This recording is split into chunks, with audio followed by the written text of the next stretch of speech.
सर्वे भद्राणि पश्यन्तु मा कश्चित् दुःख भाग् भवेत्। ओम शांति शांति शांति। शरीर छूटना एक प्राकृतिक प्रक्रिया है, वो होगा ही। जैसे जगना और सोना आपके हाथ में नहीं है। जगना सोना ये प्राकृतिक एक गुणों की प्रक्रिया है। इसी तरह शरीर का जन्म, जवान, बूढ़ा और शरीरांत, ये एक प्राकृतिक प्रक्रिया है। इसी तरह से और नहीं। ये जो सृष्टि चलती है, पशु पक्षी पेड़ पौधे सबकी सृष्टि, मनुष्य की भी चलती है, इसमें भी आपका कोई बहुत बड़ा हाथ थोड़ा है। प्रकृति आपसे सब करा रही है। कितने बार समझाएं, प्रकृते क्रियमाणानि गुणै कर्माणि सर्वसा अहंकार विमूढ़ात्मा कर्ता हम इति मन्यते। मूढ़ आदमी जानता है ये मेरा बच्चा है, मैंने पैदा किया है, हम माँ हैं, हम बाप हैं। वैसे सहज देखने पर हो, पर कैसे तुम माँ बाप हो? जब आप छोटे थे तब माँ क्यों नहीं बनी, आप बाप क्यों नहीं बने? और अब बूढ़े होकर के अब क्यों बाप नहीं हो? इसका मतलब आपको बाप बनाने लायक बनाने वाला बाप, आपको माँ बनाने के लिए जगत जननी प्रकृति ने आपको माँ बनने के योग्य बनाया है। तो सच्ची माँ तो वही है, सच्चे पिता तो वही हैं। आप तो ऐसे ही फर्जी बन गए हो और बन करके दुख भी उठा रहे हो। यदि आप परमात्मा को ही पिता और प्रकृति को ही मां मानकर जिए, वही अकेली इस सृष्टि भर में एक ही माता पिता हैं। कल भी कहा था कि पुरुष और प्रकृति, पुरुषम प्रकृतिम चैव विद्धि अनादि उभावपि, ये दो आदि से ही माता पिता हैं। वही सृष्टि चला रहे हैं और अंत तक चलाते हैं। और जब प्रकृति कुछ विश्राम करेगी, प्रक्रिया है, तो वहां प्रलय हो जाती है। चल रही है सृष्टि। इसमें जन्म मरण केवल हम स्वीकारते हैं तो सृष्टि बनती है। वो असृष्टि बनते हुए यदि इसके अंदर सूक्ष्म ना हो, वेदांत का विषय है, 5 कोश हैं, अन्नमय, प्राणमय, मनोमय, विज्ञानमय, आनंदमय, तो अभी ज्यादा ना करके ये जो इसके अंदर जगना सोना है, यदि ये भर बंद हो जाए, जगना बंद हो जाए, तो सृष्टि क्या है? होते हुए सारी सृष्टि। तो ये जगना सोना भी जैसे शरीर आदि की रचना, ऐसे ये जगना सोना अंतःकरण की प्रक्रिया, ये भी स्वाभाविक है। अब देखो, हम साधु हो गए, तमाम बातें बताते हैं, ब्रह्म ब्रह्म सब आपको समझाते हैं, पर ये जगना सोना जो यंत्रवत चल रहा है, इसको हमने बंद कर दिया क्या? तो न शरीर के परिवर्तन के नियम को हमने बदला और न जगने सोने की प्रक्रिया को बदला। इसी तरह इंद्रियों का स्वभाव, जैसे जबान को खट्टा मीठा नमक आदि लगना, गरम सरद लगना, कभी कभी ना चम्मच से खाने में धोखा हो जाता है। चम्मच से खा लिया वो गरम गरम, फिर फूंकते रहो। तो अभी तक जबान हमारी नहीं बदली। और जो ज्यादा कहेंगे, कोई साधु कह भी देंगे हमारी बदली है, तो हम प्रयोग करेंगे। इसी तरह और बचपन में लड़के शरारत करते हैं, दूसरे के कान में जोर से कू, तो वो खुजली होने लगती है। माने एक सीमा से ज्यादा कान को आवाज अच्छी नहीं लगती। जब हम गुरुदेव के साथ रहते थे, तो जब कोई टार्च जलावे और किसी तरफ ऐसे कर दे, अंधेरे में उजेला और बुरा लगता है। अंधेरे के बाद जब तेज प्रकाश होता है तो आंखों को चुभता है। तो ये सबकी आंखों का नियम है। अभी तक हमारी आंखों की नेचर नहीं बदली, जबान की नहीं बदली। कहें भले न कहें, लेकिन जब ज्यादा नमक पड़ जाए, कम पड़ जाए तो जबान बता देती है। और इसको बुरा नहीं मानना चाहिए। हम लोग कहते हैं अच्छी कार कौन? जो डीजल कम हो गया है या विंडो खुली रह गई है, ठीक बंद नहीं है, वो गाड़ी बता दे। आजकल ऐसी अच्छी अच्छी गाड़ियां कि ड्राइवर का ख्याल न जाता हो तो वो दे दे। तो इसी तरह से ये इंद्रियां ऐसी बनी हैं, सेंसिटिव हैं कि ज्यादा नमक कम नमक बता देती। तो इसमें क्या अपराध है इंद्रियों का? तो इंद्रियां भी वैसे ही हैं, देह भी वैसे ही है। जैसे ज्ञान न होता तब होता, ऐसे ज्ञान है। फर्क इतना ही है जैसे ड्राइवर अपनी नींद पर इतना कंट्रोल करता है कि चलाते में ना सोए। ड्राइवर को सोना मना नहीं है, पर गाड़ी चलाते में सोना मना। ऐसे ही नींद खराब नहीं है। आप लोग नींद को बुरा, सारे ग्रंथ सोने के विरोध में बोलते रहते हैं, पर जानते हो डॉक्टर कहते हैं कि सोना बहुत जरूरी है। नींद ना आए समझो पागल होने की तैयारी हो गई।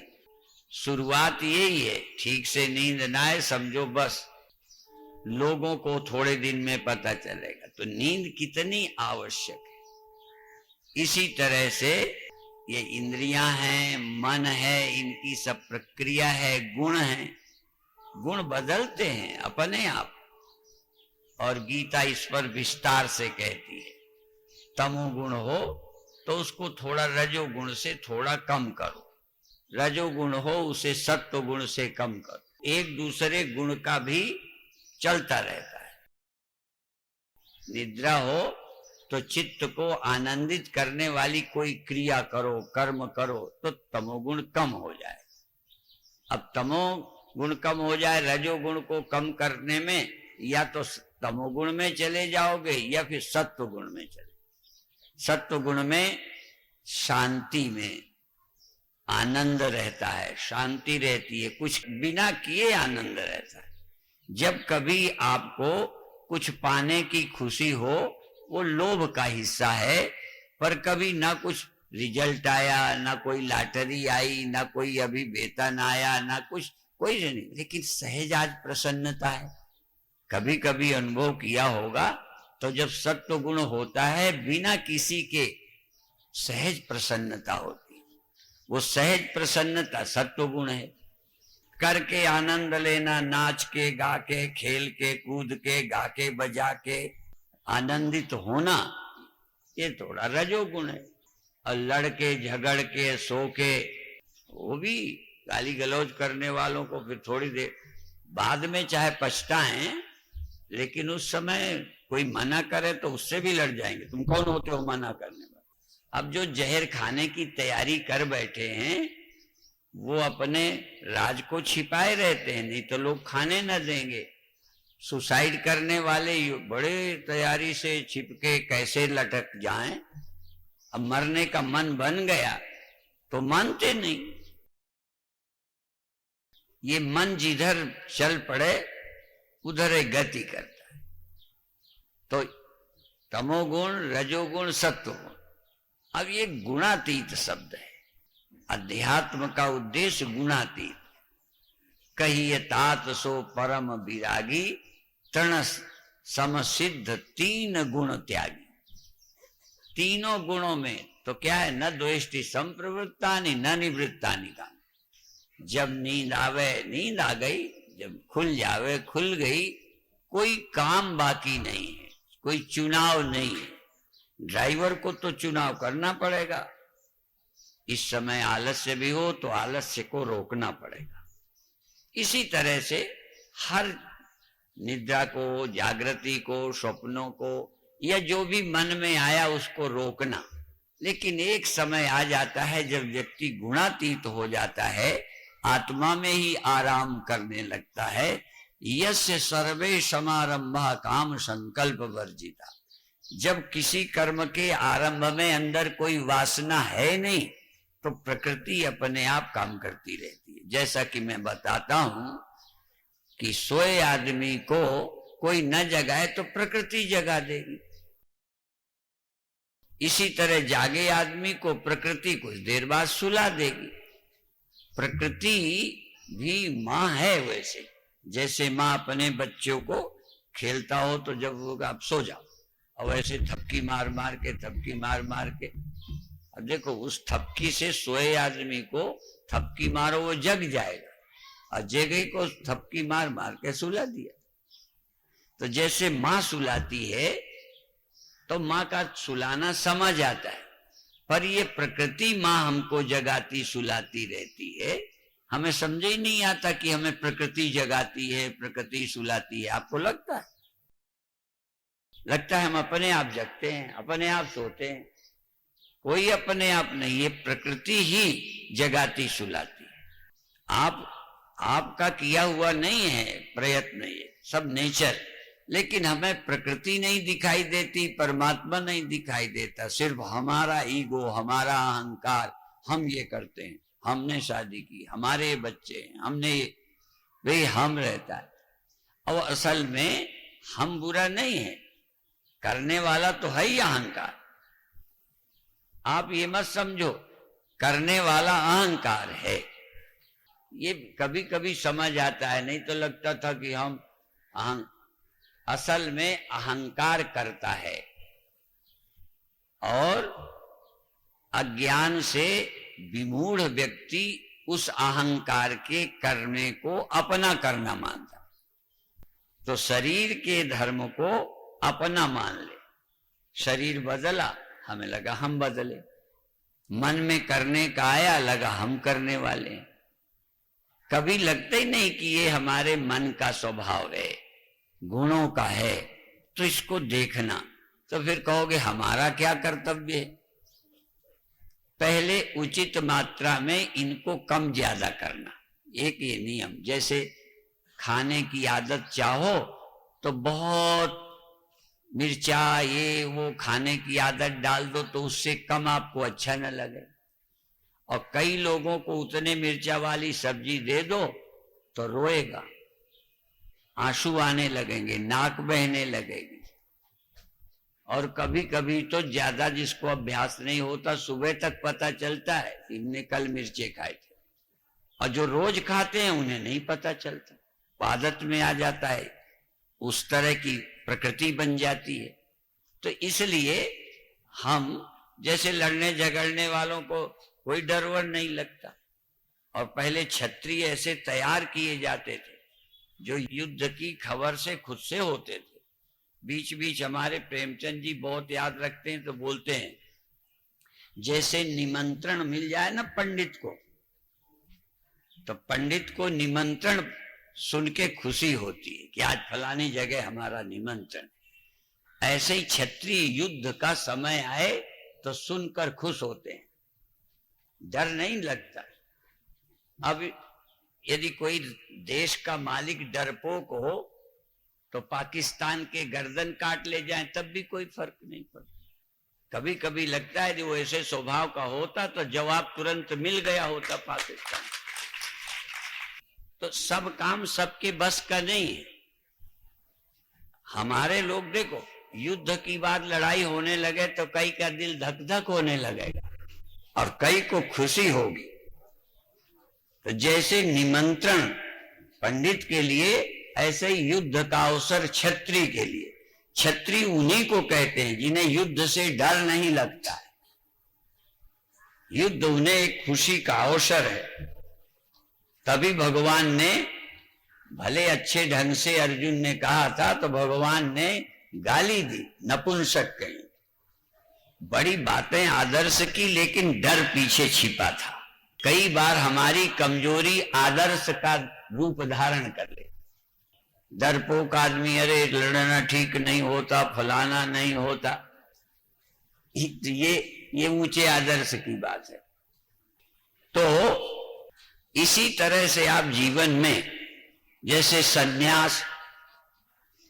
अब ये मृत्यु के पहले सन्यास, अर्थात सन्यास भी एक गहरे ढंग से मृत्यु है, या सन्यास समझो मृत्यु की तैयारी है। शरीर हम नहीं, शरीर जाए तो जाए, हमारा कोई नहीं। जब हम शरीर नहीं तो हमारा कोई नहीं, हमारा पिता नहीं, हमारी माँ नहीं, देह हम नहीं, ये नाम मेरा नहीं। तो एक तरह से जो हमको बांधता है उसको मरने के पहले छोड़ दिया। हम इस धरती से जाएं, और तो और अभी कल परसों कहा था, शायद मैं भूल जाता हूं, स्मृति गड़बड़ है।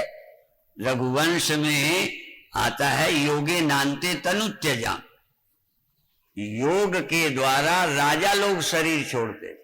माने पहले के राजा लोग भी इतने धर्मपरायण थे कि पहले जब विद्या अध्ययन करना चाहिए, शैशवे भ्यस्त विद्या नाम, शैशव काल में विद्या पढ़ते थे। यौवने विषयैषी नाम, और वार्धक्ये मुनिवृत्ति नाम, वृद्धावस्था में मुनियों की तरह रहते थे राजा। अपने लड़के को राज दिया, दूसरे को, और मुनिवृत्ति नाम, और योगेन अंते तनु त्यजाम, और अंत में योग द्वारा शरीर को छोड़ते थे। ऑक्सीजन लगवा के बचाने की चेष्टा नहीं करते थे, छोड़ना है तो तैयार हो। ये 4 दिन बाद छोड़ने से क्या हो जाएगा? यदि आज छूटता है और 4 दिन बाद छूटेगा, यदि पक्का ही है तो 4 दिन बाद में क्या होगा? डॉक्टरों को पैसे वाला बनाने के लिए, पर उनके लिए तुम नहीं, अपने जो जीने की इच्छा है वो तुम्हें मजबूर करती है कि और बचा लो, 1 आध महीने सही। पर राजा लोग प्रयास करके शरीर छोड़ने के लिए, कई जैनी लोग उपवास करके शरीर छोड़ते हैं, वो आत्महत्या नहीं कहलाती। धीरे धीरे धीरे उपवास करना और मन को शुद्ध बनाना। मन को कैसे? देखो, भ्रूर मध्य प्राणमावेश सम्यक, भ्रू मध्य में प्राण को चढ़ाकर स्मरण करते हुए भगवान का शरीर छोड़े। अब कई को ये याद ही ना आएगी मरते समय कि हम कैसे शरीर छोड़ें। तो जैसे आप बिस्तर लगाते हो, तकिया लगाते हो, मच्छरदानी, हम तो मच्छरदानी लगाते हैं, और ये कहा करते हैं कि बिल्डिंग करोड़ों की और रात भर मच्छर। तो मैं कहता हूं ये 200 की मच्छरदानी क्यों नहीं लगाते? 200 रुपए में चैन से सो। हमारा मतलब ये है कि मच्छरदानी लगा के, तकिया लगा के, बढ़िया सब काम निपटा के आराम से सोते। इसी तरह से दुनिया के काम निबेड़ के अब हम आराम से शरीर छोड़ेंगे, आराम से शरीर छोड़ना, शांति से शरीर छोड़ना। ये तो भगवान ने जो गीता बताई यही ना, कि पहले मन को यहां करो, भ्रूर मध्य प्राणमावेश सम्यक, प्राणों को करो और स्मरण माम, मेरा स्मरण करते हुए, आत्मा का स्मरण करते शरीर छोड़ो। तो इस तरह से जैसे पहले जब पर्चा आता था ना, हमें उस समय की कभी कभी आ जाते हैं, तो चूंकि हम सब सनातन धर्मी रहे, भगवान को मानते, तो पास फेल और रिजल्ट अच्छा है, पेपर अच्छा हो, पेपर को माथे पे लगा के तब खोलते थे। परीक्षा के दिनों में मंदिर में एक बार हम कानपुर जूही आए परीक्षा देने, तो बारा देवी के मंदिर गए, नमस्कार करके गए कि माता जी कृपा करें।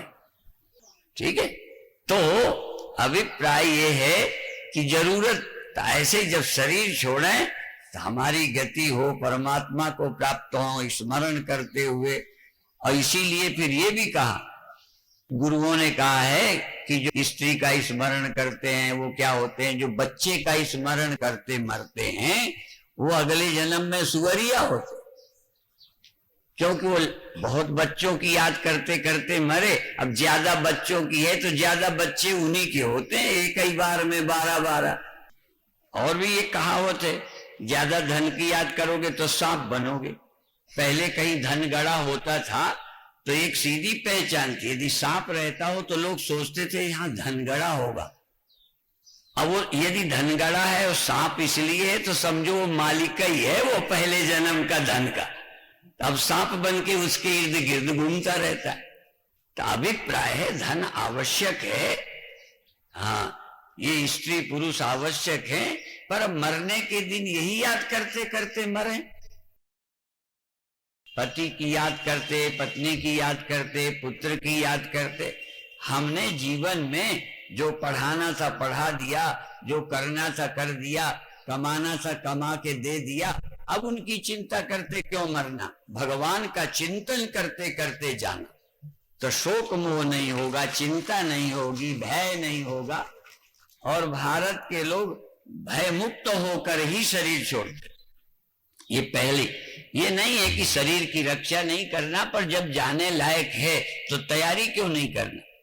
कभी कभी ड्राइवरों के लिए भी होता है कि यदि नींद आवे तो रोड के होटल में थोड़ी देर रोक के थोड़ा सा सो ले, फिर आगे चल, ठीक है ना। तो जैसे ये तैयारी कर ले यार, इसी तरह जब शरीर छोड़ने का समय आ रहा है तो क्यों ना थोड़ी तैयारी करे।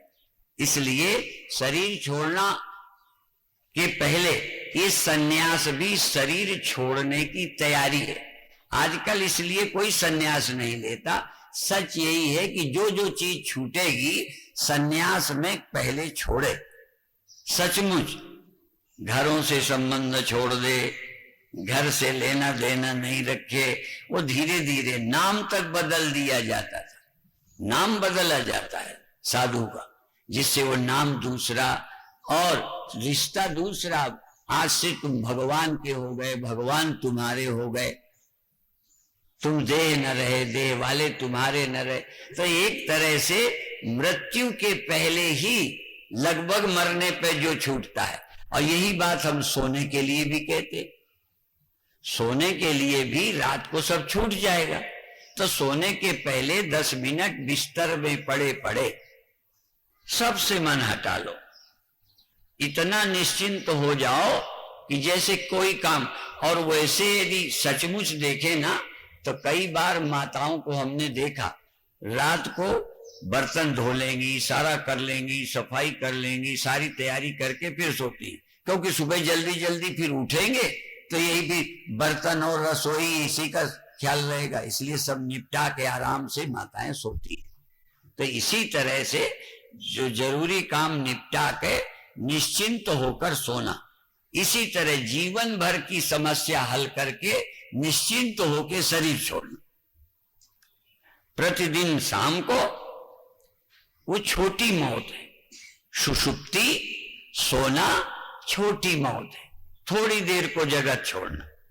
और मृत्यु लंबे समय के लिए संसार छोड़ना। तो अभ्यास तो करना ही पड़ेगा। भगवान ने कहा है सनई सनई रूप रमेत, धीरे धीरे धीरे धीरे अपने मन को कंट्रोल करे, उपराम हुए। जैसे दुनिया से लेना देना नहीं तो एकदम नहीं होती तैयारी। तो इस तरह से सोने के समय को भी सदुपयोग करो। तो रात का जो समय है एक तरह से ऐसे समझो कि थोड़ी देर के लिए सब कुछ भूल गए, सब कुछ छोड़ दिया। और हम लोग तो बोलते हैं भारतीय लोग सुबह स्नान करते नहीं, सुबह उठ के। विदेशी लोग शाम को स्नान करते हैं, वो सोने के पहले स्नान करके आराम से। तो तुम दोनों बातें समझ लो, सोने के पहले भी एक बार ध्यान करो, ध्यान में सब कुछ छोड़कर अंदर से शुद्ध हो जाओ। और ध्यान को हम लोग स्नान कहते, ध्यानम मनोमल त्यागा। मन में जो दिन भर का मैल लग गया है, राग द्वेष ये वो लड़ाई झगड़ा, जो दिन भर कुछ हुआ है, चिंता विंता, सब बिल्कुल हटा के जैसे स्नान कर लिया। तो सोने के पहले स्नान करने का मतलब वो वाला करो तो वो भी करो, लेकिन ध्यान कर लो, अंतस मन को स्नान कर दो। क्योंकि कभी कभी बाहर के स्नान से शरीर शुद्ध होता है, मन नहीं होता। तो ध्यान से मन को शुद्ध करके फिर सो जाओ, और सुबह उठो। सुबह उठकर संसार के प्रपंच में जाने के पहले सावधान हो जाओ कि काम करेंगे, कर्तव्य है, पर मन को शुद्ध रखते हुए काम करने की कोशिश करेंगे। जैसे अच्छे कपड़े पहन लेते हो, यदि पुराना कपड़ा पहने हो तो जल्दी कहीं बैठ जाओगे। अब बहुत कीमती अच्छे से कपड़े पहने हो तो गंदगी जगह में बैठने में आपको अच्छा नहीं लगेगा, ठीक है ना। तो जिसके कपड़े गंदे हो कहीं बैठ जाते। तो जिसका मन गंदा है उसे गंदा होने का डर नहीं लगता, पर जो मन को शुद्ध करके रहते हैं उन्हें लगता है दिन में भी मेरे मन में कचरा न लग जाए। तो दिन भर काम करेंगे, सतर्क रहेंगे, मन निर्मल रख के काम करेंगे। तो ये मन को निर्मल रखना, इसीलिए इसको कर्म योग बोलते हैं। कर्म योग का मतलब है योगा कर्मसु कौशलम, कर्म में कुशलता योग है, अर्थात इतनी कुशलता से सावधानी से युक्त रह के कर्म करो कि दुनिया का कर्म भी तुमको गंदा न करे, राग द्वेष में ना फंसाए। काम करते हुए अपने को शुद्ध रखना, ये कोशिश करना। कई बार हम कहते हैं तो लोग कहते हैं काम करने में तो हो ही जाता है। तो कुशलता तो यही है कि कर्म नहीं छोड़ना, भगवान ने कहा, पर मन को खराब भी नहीं करना, क्योंकि लाभ हानि के लिए तुम कर्म नहीं कर रहे। एक ये सृष्टि का कर्तव्य है, उसे पूरा कर रहे हो। इसी तरह विवाह शादी ये भगवान की सृष्टि चलाने के लिए। कल जब हम गए एक शादी में तो इसीलिए हमने चर्चा की थी कि मनुष्य के अलावा दुनिया में कोई जीव शादी नहीं करता, मनुष्य ही करता है। और सारी सृष्टि बिना शादी के चलती है, बिना स्त्री पुरुष के नहीं चलती। मेल फीमेल के बिना दुनिया नहीं है, बल्कि ये सारी सृष्टि शुरू में भी पुरुष और स्त्री, पुरुषम प्रकृतिम चैव कहा था, उनसे ही सृष्टि चलती है तो ऐसे। पर एक है विवाह करना धर्म के द्वारा, फिर विधिवत सृष्टि चलाना। और लोग जो धर्म को मानकर चलेंगे, भगवान ने कहा यह शास्त्र विधि मुत्सृज्य वर्तते कामकारता न सिद्धिम वाप्नोति न सुखम न पराम गतिम। जो धर्म के नियमों को छोड़कर मनमानी करेंगे उनको बहुत ना तो शांति मिलेगी, थोड़ा सुख लगेगा, पर न शांति मिलेगी न परम गति मिलेगी। पर जो शास्त्र के अनुसार चलेंगे उनकी जीवन यात्रा भी बहुत अच्छी होगी और अंत में वो मोक्ष को भी प्राप्त करेंगे। इसलिए आवश्यकता है, कोशिश करो। अब अक्सर मैं बताता रहता हूं उन्हीं बातों को, क्या दोहराऊं, संकोच लगने लगता है कि जैसे बाबा जी को कुछ आता ही नहीं, वही बातें कहते हैं। आती तो बहुत हैं, पर उदाहरण वही, ये रोड में जो डिवाइडर रेखा बीच में रहती है, स्पीड ब्रेकर रहते हैं, लाल हरी बत्ती रहती है, ये बेकार है ना। तो जब ये जरूरी है तो जीवन के सफर में, ये तो रोड के सफर, जीवन के सफर में ब्रह्मचर्य, गृहस्थ, वानप्रस्थ, संन्यास, और कैसे रहना, किससे कैसे व्यवहार करना, कौन पत्नी है, कौन बहन है, कौन बेटी है, कौन पिता है, वो सम्मान करके चलना। किसके साथ हमें कैसा नहीं, बड़ों को असम्मान से नहीं बोलना चाहिए, सम्मान से बोलना चाहिए, ये सब उठना चाहिए, कैसे उठ के परमात्मा का स्मरण करना चाहिए। तो ये क्यों बताया कि जिंदगी का सफर बढ़िया बीते, इसके लिए शास्त्र के अनुसार चलो। मनमानी चलोगे तो आज लव मैरिज करोगे, कल तलाक करोगे। न लव मैरिज न तलाक। सन्यास देखो कितने बार कहें, हमारे यहाँ सन्यास की इजाजत है, तलाक की। तलाक की कहाँ थी? देश की आजादी के पहले, ये तो बाद में कानून बना तलाक का, स्वतंत्रता दे दी और उस समय अच्छी भी लगी। लेकिन ये बताओ, इसके पहले तलाक शब्द था ही नहीं। तो सन्यास ले ले। इसी तरह कोई भजन करता है, ध्यान करता है, और पुत्र का त्याग, और ध्रुव ने बचपन में त्याग कर दिया पिता का, तो भजन करने लगे। तो भजन करने के लिए और भी बता दें, छोटे छोटे तुच्छ कामों के लिए पिता से लड़ना, माँ से लड़ना, भाई बहन लड़ जाएं, जमीन, ये ठीक नहीं है। छोड़ना है तो देखो भगवान के लिए सब, तजो पिता प्रहलाद विभीषण बंधु भरत महतारी बलि गुरु तजो संत कंत ब्रज बलितन भयभूत मंगलकारी। सबको छोड़ने की इजाजत है, पर भगवान को पाने के लिए सब छोड़ सकते हो। अब ये नहीं कि हमको उसके पास जाना है तो पिता की नहीं सुनना। राम ने तो पिता की बात मानकर वनवास ले लिया, तैयार हो गए, और हम तुम्हें इतना भी नहीं। इसलिए हाँ, भगवान की भक्ति में जाना हो तो मीरा देखो, मीरा परिवार की परवाह नहीं की, लेकिन भजन के लिए, भगवान कृष्ण की भक्ति के लिए। तो इन बातों का ध्यान रखो, कोशिश करो कि हमारी इंद्रियां संयमित हो, अनुशासन में चलें, जीवन धन्य बने। ओम शांति शांति शांति।